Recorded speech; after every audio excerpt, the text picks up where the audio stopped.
Assalamualaikum warahmatullahi wabarakatuh. Perkenalkan, nama saya Ahmad Robitul Yakin. NIM saya 2205011018. Di sini saya membuat video untuk ujian akhir mata kuliah SDM. Sekarang tentang materi penilaian kinerja. Pertama-tama yaitu pengertian penilaian kinerja. Apa ya sih yang dimaksud dengan penilaian kinerja? Penilaian kinerja merupakan suatu proses organisasi dalam menilai kinerja pegawainya. Nah, tujuan penilaian kinerja yaitu untuk memberikan feedback kepada pegawai untuk memperbaiki tampilan kerjanya dan untuk meningkatkan produktivitas organisasi, dan secara khusus dilakukan dengan berbagai kebijaksanaan terhadap pegawai untuk tujuan promosi, kenaikan gaji, pendidikan, dan latihan. Manfaat penilaian kinerja. Yang pertama yaitu manfaat bagi karyawan yang dinilai, manfaat bagi penilai, manfaat bagi perusahaan.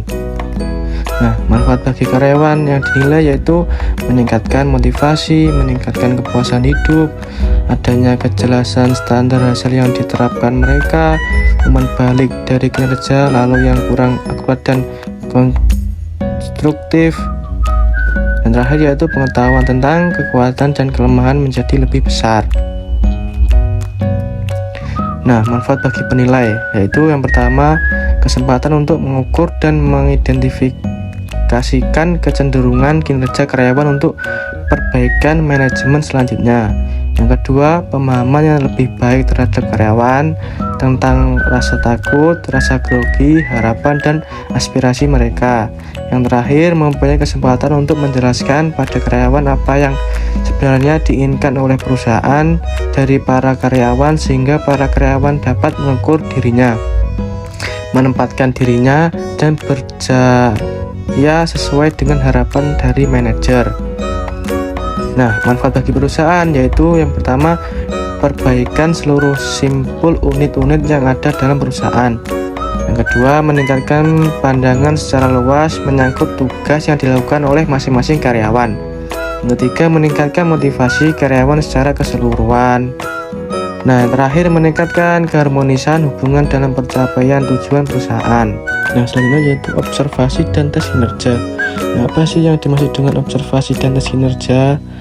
Yaitu penilaian yang dilakukan melalui tes di lapangan. Nah, contohnya yaitu seorang pilot setiap 6 bulan sekali menjalani tes yang meliputi pengujian pengetahuan mengenai prosedur pelaksanaan pekerjaan dalam menerbangkan pesawat, yang dilakukan secara langsung dengan menerbangkan pesawat atau dalam simulator dan tes kesehatan.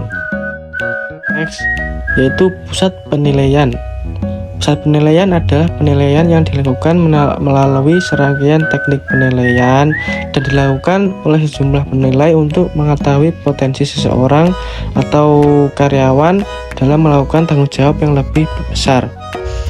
Proses ini biasanya dilaksanakan dengan interview mendalam, tes psikolog, pemeriksaan latar belakang, penilaian rekan kerja, diskusi terbuka, dan mensimulasikan pekerjaan dalam bentuk pengambilan keputusan dari suatu masalah untuk mengetahui kekuatan, kelemahan, dan potensi seseorang.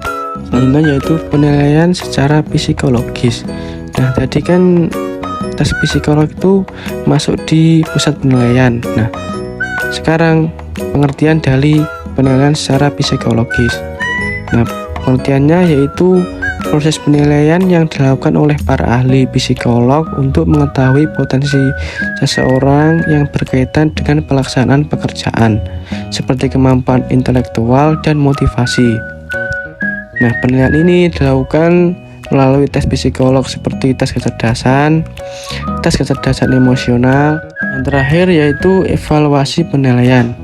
Evaluasi penilaian kinerja adalah proses pemberian umpan balik kepada pegawai yang sedang dinilai dalam upaya memberi masukan tentang aspek-aspek yang harus diperbaiki. Pendekatan evaluasi penilaian yaitu yang pertama, evaluation interview adalah memberikan umpan balik tentang unjuk kerja masa lalu dan potensi masa depan.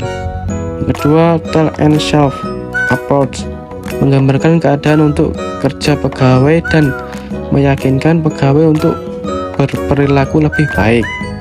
Yang ketiga, tell and listen method, memberikan kesempatan kepada pegawai untuk memberikan alasan, mempertahankan yang sudah dilakukan, mengatasi reaksi, dan membimbing pegawai untuk berperilaku lebih baik.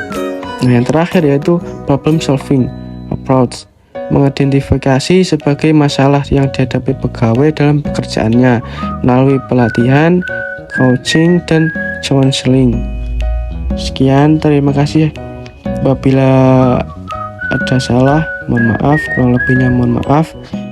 Wassalamualaikum warahmatullahi wabarakatuh.